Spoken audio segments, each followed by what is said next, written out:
Focus, no distractions, and grind. Focus, no distractions, and grind. Focus, no distraction, and grind. I don't really think it's about socialism in Islam. I think people are just sick and tired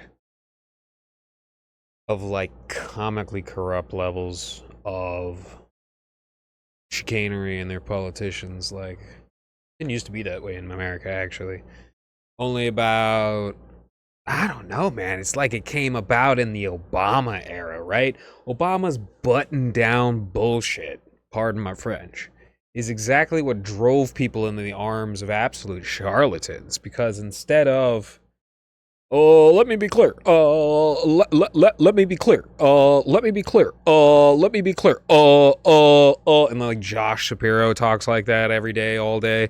And like every other wannabe politician and their brother talks about that stuff. Talks like that. And talks about the same things. You know, we need common sense legislation. Bring Americans together. Bridge the gap. What does that mean, my man? Doesn't mean anything. People rather hear people like goofy, focus, no distractions, and grind. People would rather hear absolute goofy motherfuckers than that. But, you know, like with the 14 million random Biden votes that came out of nowhere, I know Biden was relatively popular. And you know what? Sometimes you wonder, right? Because it was the COVID lockdown, something that hasn't happened to our country in like generations and generations and generations. The last thing even close to the COVID lockdowns was straight up 9/11, and the COVID lockdowns had more hysteria than 9/11, I distinctly remember. So, yeah, that's it, essentially. Ever since 9/11, people were just like, well, give me something, and then Obama gave them nothing. Was it like 85% or something like that of the growth of the restructuring of the economy after the 2008 subprime mortgage crisis went to the top 1%? That's why we have these billionaires. And I want people to do a little, whenever you think about a billionaire, please run the metrics on how much money that is. We are turning the dollars into Zimbabwe cash. And quite literally, if somebody is allowed to have $400 billion while hiring next to nothing, no one, and producing next to nothing, what is the purpose of money? What is the metric that it shows? It doesn't show anything. And like this project that Obama really like pushed the pedal to the metal on, of taking our public utilities and privatizing them, which is something that's been happening constantly since like the Reagan administration, then, you know, that just flooded a ton of money that could have been spent uplifting people, which would have allowed them to provide more for the tax base without being so stressed and taxed. But what tax has become, instead of a way of supporting the government that supports you, and it's a circle, you know, it's like an ecosystem you put into it, it gives back, it's like farming. Instead of that, it's just stealing. You know, and then you have these libertarians rise up out of this, like Elon Musk, like Avery Millay, that say, well, we should have no government at all, while operating inside of government. The tremendous irony of all of this, the hypocrisy of it, really. And ultimately what it actually truly is kicking the ladder out from under you, which is a classic Gen X tactic. You know, well, people blame the boomers, but I can look at the boomers being job creators, boomers creating institutions. I can see Gen X getting into Wolf of Wall Street position and liquidating storied company after storied company after storied company that has helped support America and act as the foundation of our economy for hundreds of years. So I'm sorry, it's not boomers, it's Gen X. And it's clear as day. And you know what? There was a tremendous amount of manipulation that went into the boomer generation to make them bad. There was even more manipulation that went into the Generation X generation to make them worse. I dread what sort of manipulation they're going to host on us. I can't help but think a lot of it has to do with what we're looking at right now. Building concentration camps, starting new neo-Nazi movements, you know, DeSantis and his weird Black Sun internet stuff that he was popping up with back in the presidential primary campaign. And it's just, you know, I'm not sure if it's going to work, because we're going to get a little bit more into like how the internet has seriously changed the game much later on in this episode. But if I want to get done in a reasonable time, I better start it now. So let's get into it. If you use AI for anything but Googling definitions and answers to questions so you can work through your projects with more accuracy, if you use AI to write scripts or make business decisions or to create disgusting thumbnails with politicians you don't like screaming like demons are crying, or like the super flat, either way too much color or not enough color, super flat, no actual 3D metrics to it, and even worse, even more disgusting, this twitchy, nasty, AI videos that completely and utterly fail to capture how anything properly works, because it does not speak in the language of the world. It speaks in the language of algorithms of fake language that we use to make grids to piece things up. And if you want to even start getting close to accuracy, you need to go on to the nanoscale. That's why back when people were serious about their science fiction and put real effort into it, think of Metal Gear Solid, for instance. Then they use nanomachines as a very frequent, like, what was that? The cyborg, Cytrons, Battlestar Galactica? Was it Battlestar Galactica? There's a lot of sci-fi with, like, nanomachines and stuff. I'm pretty sure Battlestar Galactica did have a subplot involving nanomachine goop, It's a very, very common theme in older, more established and credible science fiction, as in stuff that would actually pass the Bechdel test. Nowadays, like, especially if anything is written with AI scripting, AI videos, anything like that, it doesn't pass the sniff test of even possible. And that's one of the reasons why, like, people are being, and this has been a thing for a while, actually. People are being baked into supporting people like Elon Musk through this level of illogicism that's programmed into them.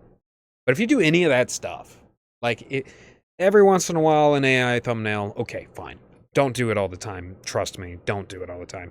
AI song, okay, work on it, get it right, make sure it sounds good, make sure the rhymes are okay, because a lot of times it struggles really hard with making good rhymes. Sometimes it tries to rhyme and it doesn't make any sense. Sometimes it makes sense and it doesn't rhyme. So get that down pat, and then okay. But if you, like, use it all the time, if you use it for scripting, you're dead to me. You're dead to me. I make a carve out for music, but if you press that button too much, you'll remind everybody how much AI music sucks. And if you press it too quickly, that's what I'm saying.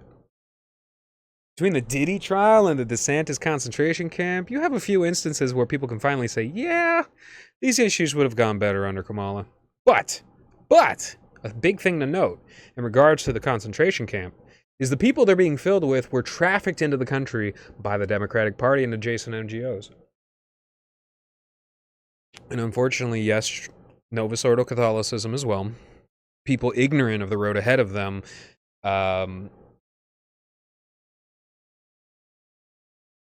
it's, they don't know what they're getting into. They don't have internet. They're coming from horrible situations. They don't know where they're going, and they end up in concentration camps. So slave labor. Some of them end up as organs,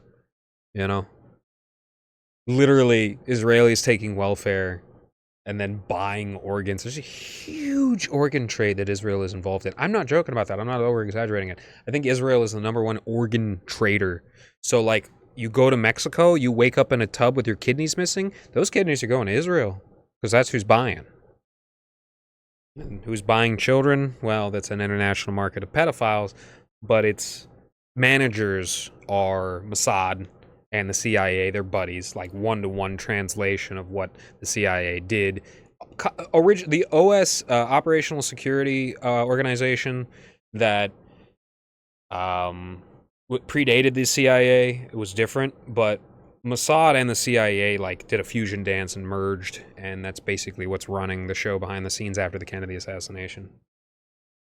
So, Kiwi Farms can be succinctly summed up as a medium and high-functioning psychopaths bullying low-functioning psychopaths as they ogle and laugh at an open-air asylum website.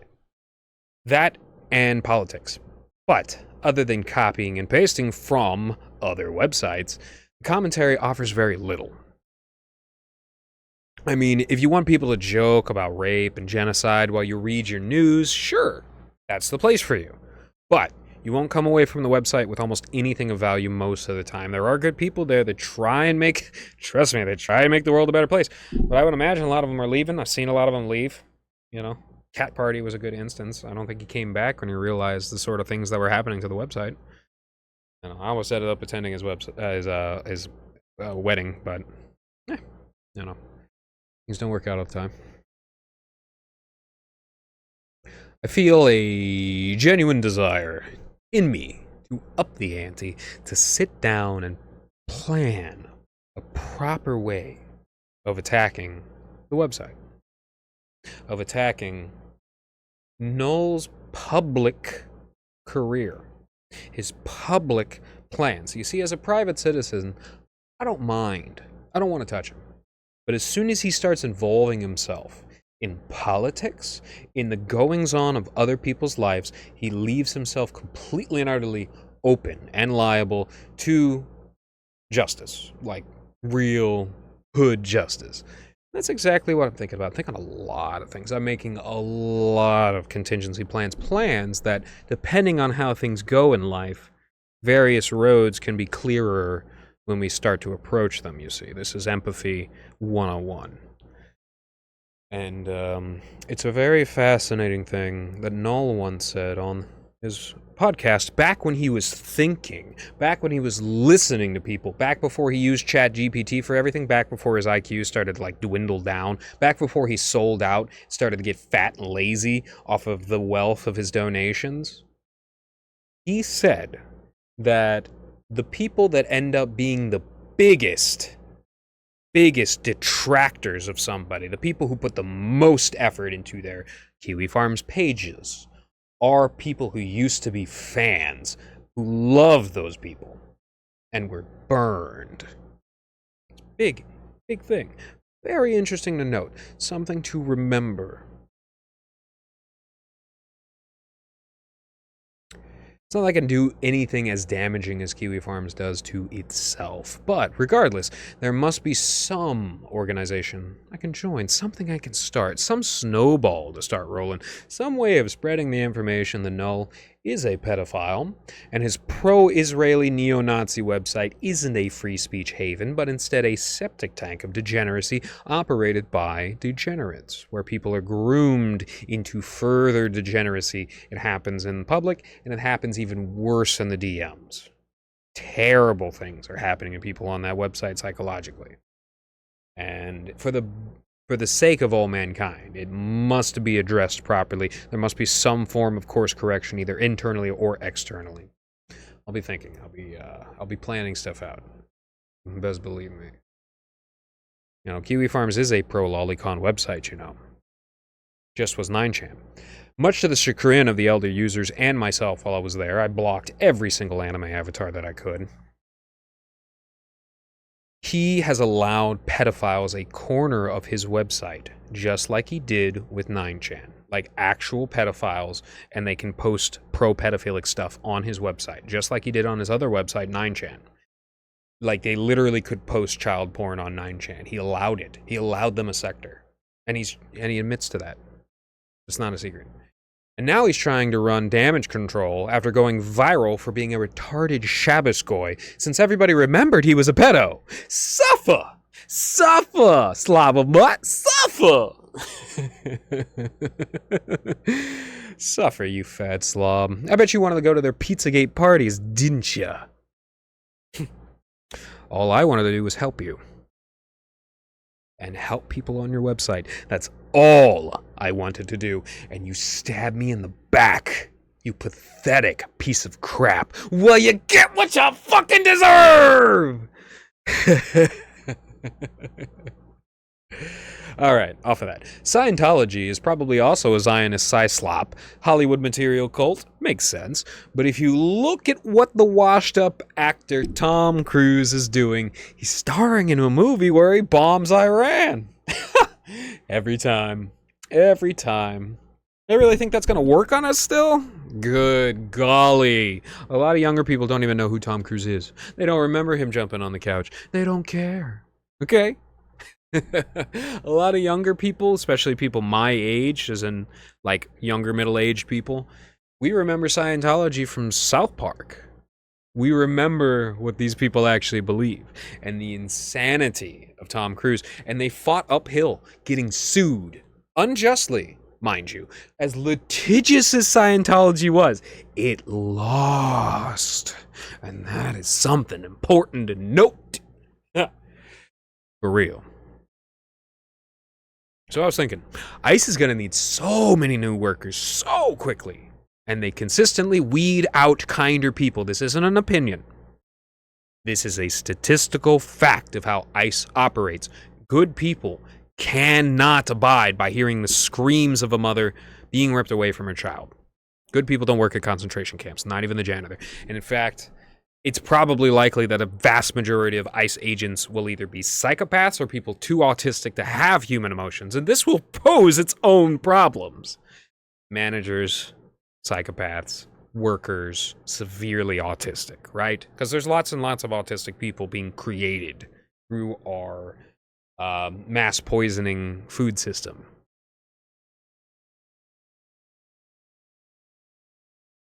So there are going to be a huge influx of new officers, and I can't wait to hear about ICE officers getting into fights about who's the most racist, and Officer Rodrigo emptying a clip into Officer Cohen, or, you know, Sergeant Cohen, or whatever the hell. Sergeant Cohen, 21 years old. Israeli-American dual citizenship. I mean, he actually is more racist than Officer Rodrigo, but Officer Rodrigo's about that life, bro. Oh, gosh. You know, it's kind of funny in an ironic way. Kind of sick, though. Ron DeSantis goes to work at Guantanamo Bay and looks around and goes, "Shucks, man, we need to get one of these in every state." I can say, though, Greaseball Ron is definitely worse than Governor Hot Wheels at this point. Both rabid Zionists. But Ronald's just the worst. You don't see Governor Hot Wheels building concentration camps. The border itself is operated by ICE and immigration customs. Regular immigration. Florida does not share a border. And so DeSantis is literally like trying his hard. "Please, can I have some red meat to throw to my audience? Please, I'll do anything. I'll do whatever thing you want." Oh gosh, it's gonna be really, really, really funny watching Ronald try and become the president, because like for the last 40 years they've tried to make a new Ronald Reagan. Bill Clinton saying he's a new type of Democrat is him saying, "I'm actually going to be more like Ronald Reagan and make sure that this whole Clinton scare of, you know, fixing the economy isn't going to happen again." George W. Bush, people wanted to pretend he was War Reagan. Literally Barack Obama in the exact line of Reaganite policies. You see, this is all Goldwaterite policies, actually. And Trump won. Everybody was like really, really excited that he was going to be like a Nixonite Reagan that's easily manipulated, means well, easily manipulated into doing horrible things. But we all see Take Two. Oh, and like Biden is totally second year of second term Reagan, brain leaking out of his ears, getting hit with the Havana syndrome gun every day, all day, every day. You know, dosing his water with like psychotic medication, pro-psychotic medication. You don't know what I'm just making jokes, but like, you know what I'm saying. And second Trump, no sir, we are off the Reagan tracks for sure when it comes to tariffs and stuff like that. Lawbertarianism is shrieking and clutching at anything in its pearls, especially its pearls. But yeah, Ronald DeSantis was very likely named after Ronald Reagan, and he wants to be the Nazi Reagan, like legitimately the freak. And he himself doesn't. He more represents like fascist Italy in a way, like very, very stupid, but like very proud and happy to be a leader for as long as possible, and like a wash of the old Italian culture that is just so utterly degraded and pathetic that it's just so stupid, and it leads to generation after generation of humiliating, disgusting Italians. And Ron is one of those people, you know. when the home culture, if Ireland was to become a gigantic degenerate cesspool, I wouldn't be very happy about being Irish, you know? And I'd very likely be prime candidate for being groomed into worse and worse cultures, right? And Freemasonry essentially took over Italy because it took over the heart of Italy, the Vatican. And after that, you know, the years of lead in Naples, and Milan was already primed for degeneracy. It was pretty easy to spread it from there. Iran, funny enough, banned Freemasonry, and they have some of the most beautiful masonry in the world. Quite ironic. I thought that was quite funny. Those "this is the future liberals want" memes don't slap so hard since they found out the future neocons want is just hell on earth for as many people as possible. Like, including people who vote Republican, mind you. The funny thing about that. And I'm not saying that in reference to the people who are just like, I voted for Trump, now he's taking away my da-da-da. No, I'm serious. Eventually, the people in those concentration camps are going to die, and they're going to need to fill some bunks. If you think that you're not available for occupancy, you got another thing coming. You got another thing coming. Just wait. 1 second. All the money in your bank account's gone. And before you can file anything with your lawyer, off to the camps. Bye-bye. You know? Could be you. I'm not making one of those "then they came for you" memes. I'm literally saying that this is exactly what when I have 1,000 hammers, you look like a nail, you know, sort of issue that we're going with. So keep in mind. One thing I really don't understand is what sort of communities do a lot of these people come out of? I can only assume extremely unnatural, evil, gated communities with like horrific HOAs being operated highly politically and corruptly, and they just create constant strife and hatred and distrust inside of the communities, and that's what these people grow up with. That's what I assume. I don't know. I love the Kevin Gates Theo Vaughn interview that just dropped. Theo Vaughn can be a little zesty sometimes. I'm gotta say. Always like Kevin Gates. And he's really matured lately, I gotta say. Well, for real though, Luca Brassi's story, by any means too, get that shit on your phone, hit the gym. He said something real smart. Semen retention, right? Didn't think about it this way before. You take that energy, when you feel like jacking off, you go to the gym. You work on a project. You study your stuff, you work on a hobby, you know? You take that energy. Even when you don't feel like it, even when you feel frustrated, that frustration is a tool. Pain is a tool. Mortify your flesh. It is a religious aspect. And you know what? It really got me thinking about, like, even in marriage, sex only inside of procreation. Think about it. You don't want to objectify your woman. You wanted the bond between you to be so tight that you don't even need sex. And trust me, that can happen. Just to look in your lover's eyes is enough. Like, to be that happy and then to have procreative sex be so enjoyable that it's almost like the fetus gets like a boost, you know, from all that, and the extreme afterglow, long-lasting afterglow, you know, instead of just pushing the button and pushing the button and pushing the button. It just got me thinking, you know, I'm not trying to dictate stuff on other people. I'm just saying, like, if you want to ascend yourself, semen retention might actually be something to think about. Think about it. You know, just sit and think about it. Don't just stay dwelling on, like, you know, oh gosh, people are trying to control me, or, yeah, just think about it. Are you addicted? Are you addicted to jacking off? Are you addicted to sex? Are you exhausted because of it? Do you remember times when you weren't? You know, could you better yourself? So it's just something to think about, you know? But yeah, Luca Brassi's story. I'm him too. Dropping soon. The flavor always falls to the bottom, baby. That's why you gotta shake it up, right? Real street wisdom for your head. You know where all the quote-unquote reverse racism comes from, right? That's to say, the strange binary that white people are always racist, and it's reverse racism when they're discriminated against, which almost makes it sound like that form of racism reverses racism, right? Which it doesn't. It comes from Zionists who genuinely believe through predestination, which is a very, very old thing that was re-injected into the Calvinist faith through Templars, which are like crypto Jews, it's complex. Stone temple builders, you know what I'm saying? Complex. It's complex there. But it was predestination is that people don't have free will. You're born, your entire path is already planned out from you, which is just like you have to be religious to think stuff like that. So Jewish people, Calvinist people, Cohen, Calvin, whatever, they think that stuff. And they think that every single white person is primed to become a Nazi, is primed to become a Hitler, and maybe if they can be exploited over and over again, they are! Right? Come on, get it together! Not all the white people are born with Nazi proclivities unless they so choose. Now stop choosing it!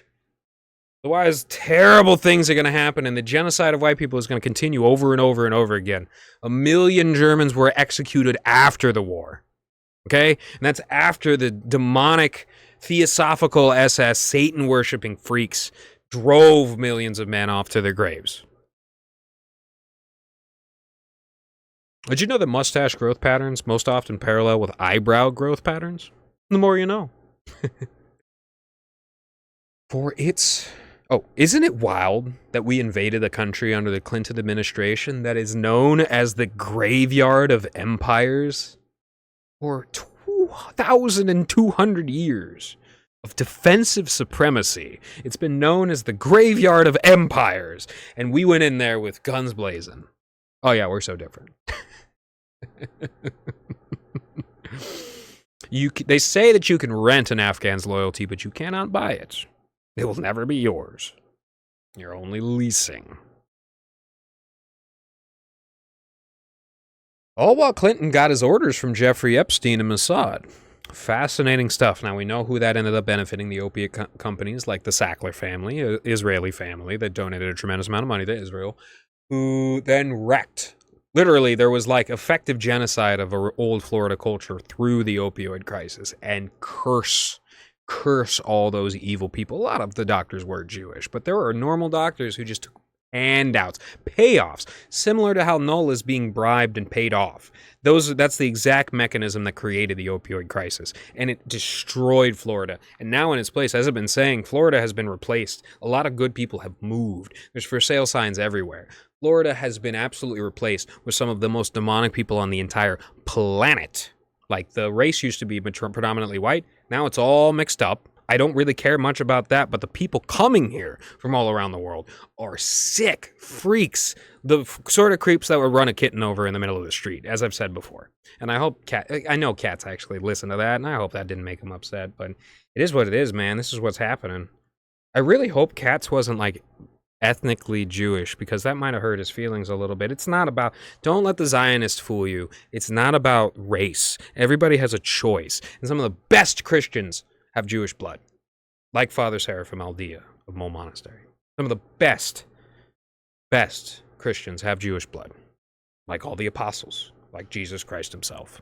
And that's why the, like, brainwashed neo-Nazis, they call Christianity a Semitic religion. Brainwashed Nazis called Christianity a Semitic religion.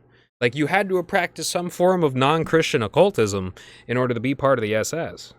I've said that before, it's true. So that, it is what it is, They're not only trying to use us, they're trying to destroy us, like they destroyed England. And I think I know why. Because we, Abraham Lincoln, our Force One, because our hearts were in it more, illegalized their slave trade. And England did as well. Never trust a Zionist, ever, ever, ever, no matter how accurate some of their words are. And you can sell it, if you look at them for long enough, you can tell that they lie. Never trust a Zionist. And in fact, it is best to just ignore them. When you find out that somebody is a Zionist, just pretend that they are a ghost. They are not there. Do not engage with them in any way, shape, or form. At all.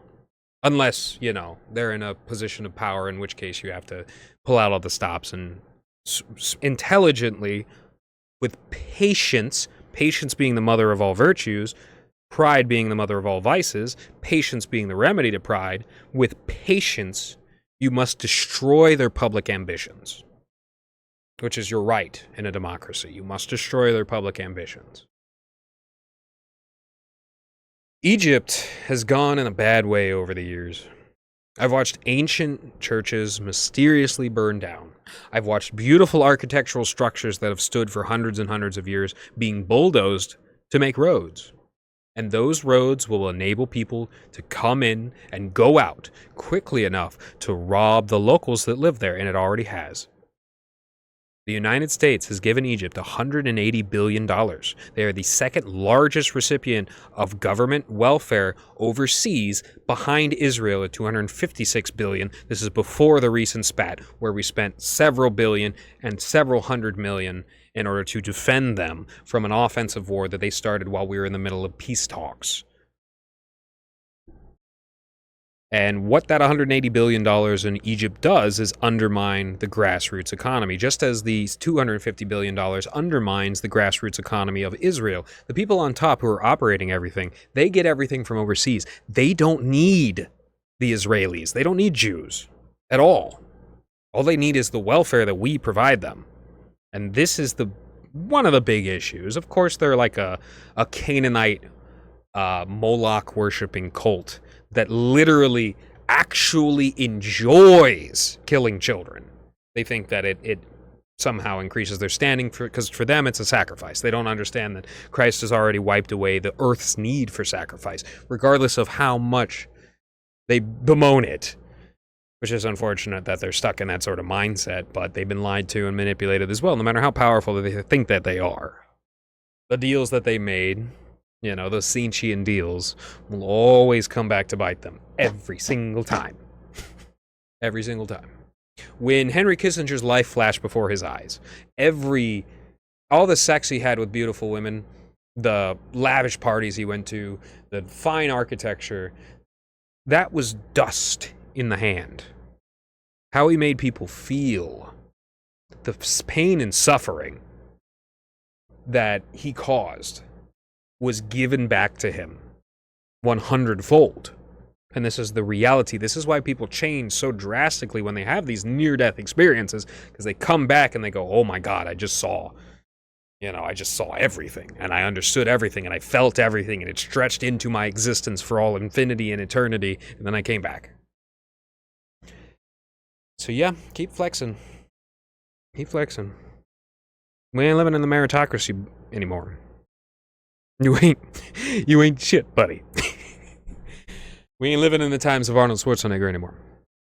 You ain't shit. Oh, and the true Israelites are the Samaritans. They were never, and this is unironically true, they were never kicked out for killing every man, woman, and child in a village the Pharisees wanted that was under Roman protectorate. And although the modern heretical state of Israel is trying to sue the Samaritans out of existence and probably is inflicting violence upon them whenever they can get away with it, God will protect them because they're good Samaritans. Human beings are actually primed for a tremendous amount of stress. A lot of animals will kill or die. They will die or they will kill themselves. Or massively deplete their resources, their internal resources themselves, with a survival mechanism internally programmed into them, like shedding a tail in a lizard, There's a survival mechanism when under stress. But we are pretty solid. We have to use tools to kill ourselves.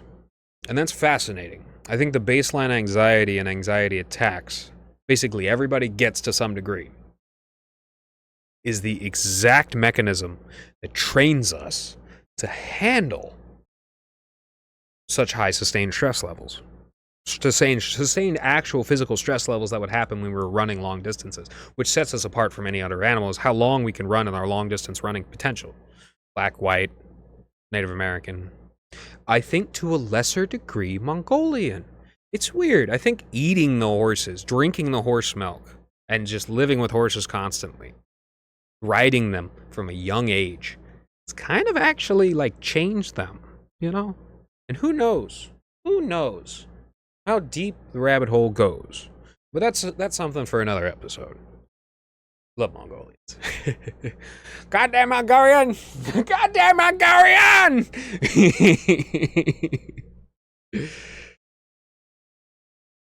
Basically, the biggest thing that primed people for racism in the recent century was fantasy and fantasy races. Seriously, extending all the way up to things like Star Trek, which kind of actually, in a way, kind of killed it because it took it to its highest pinnacle, and it showed, well, this is the peak. This is as high as you can get, and it wasn't even that racist. So, you know, come to find out that the racism was always kind of shoehorned in there.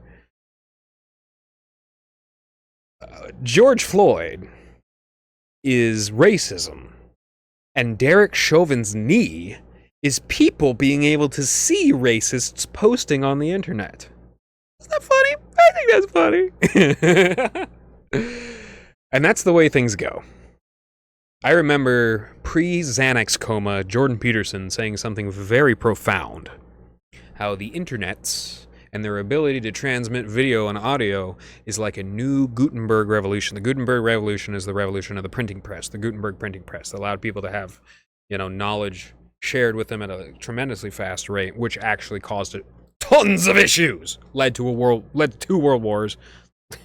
3 if you count the Cold War as a third world war, which some people do, and they have a point. And Freemasonic book clubs, Hermetical Order of the Golden Dawn, Theosophy itself, which birthed Anthroposophy, which birthed Ariosophy, which birthed Arianism and the Nazi Party. Yeah, the Gutenberg Revolution. But Jordan Peterson was talking about on Joe Rogan back in the day about how being able to transmit video and audio is like the Gutenberg Revolution on steroids. Not everybody can read, like Travis Kelce, but everybody can listen. And that's fascinating. That's an interesting thing to note. I also think cartoons are an understudied vehicle for transmitting concepts. All my niggas love South Park, it's true. But why? Well, the episode with the degenerate producer Juicemex, the boys were trying to convince not to cancel their show, Earth, and scrap the planet for resources. And they ended up photographing them at a freak-off while they were snorting blach. And they blackmailed them with pictures of them sucking each other off. And it saved our planet. A picture is worth 1,000 words, right? But a video is worth 100,000 words. It's wild how I Mandela affected myself into thinking that there always was a Laura Loomer thread on Kiwi Farms. She's legitimately a lol cow. Everybody accepts this. Everybody knows this. Always has been. But she's also Jewish. So, instead, the Farms is opting to make threads on political enemies of Israel who aren't funny, like Glenn Greenwald. There's nothing funny about that. There's nothing funny about Glenn Greenwald. He's just a political commentator. There's nothing funny about his life. There's nothing lol-cowish about his behavior at all. Hold on 1 second, I'm sorry. Which is unironically going to kill the sector. I really do think that. But I wouldn't put it past Noel to do it for money. Hell, I wouldn't be surprised if he actually sold people's information back when he said there was a data breach. People like Cat Party just not coming back. Worked very hard. Got sold out. I can see that happening. I can see that have happened. Wouldn't be surprised. There's an Orthodox priest I follow for quite some time now. I talked about him early on in the episode. Father Seraphim Aldea of Mol Monastery of all Celtic Saints on the Isle of Iona. FR, Father Seraphim. Seraphim